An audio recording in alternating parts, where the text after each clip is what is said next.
मेरे भाई, एक व्यक्ति जब संघर्ष की दुनिया में टूट जाता है, संघर्ष के रास्ते पर हार जाता है, तब वह व्यक्ति अपने दिल से अपने मन की बात कहता है। और क्या कहता है, किस भाव से कहता है, आइए देखते हैं।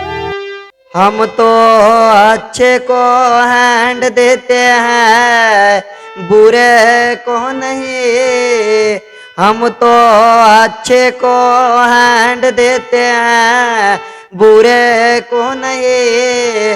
तो संघर्ष करने पर कामयाबी को मिलती है, पूरे को नहीं हो, पूरे को नहीं।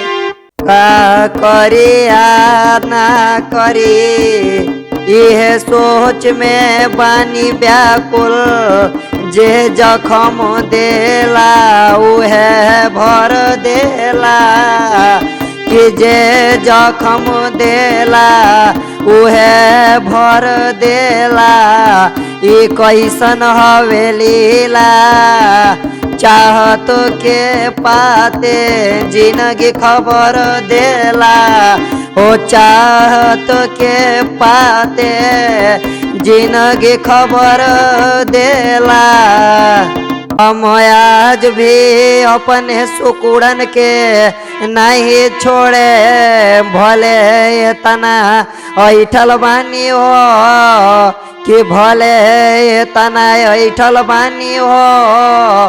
करती तो बहुत कुछ, बाकी तारा डर के मारे बैठल बानी हो, कि तारा डर के मारे बैठल बानी हो।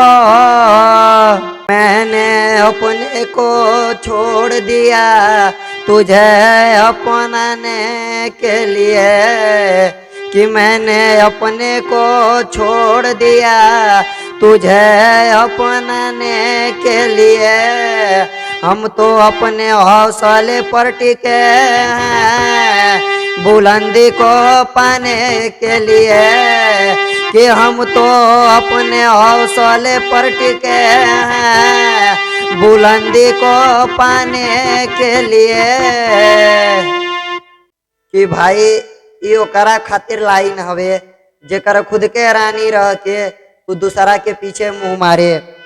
कि हर वक्त अपना सान गिरी के करिले जस्त जबर, काहे मरा तारा दूसरा लड़की पे।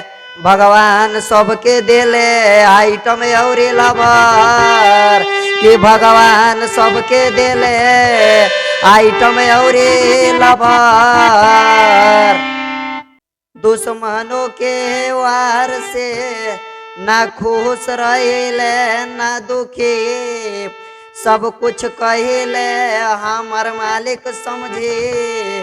कि हर वक्त कहिले सब कुछ हमर मालिक समझी। अब ओकर बातें का करे, जे मजबूर हो खबे ना करल, तो मजबूरी का समझे हो, तो मजबूरी का समझे।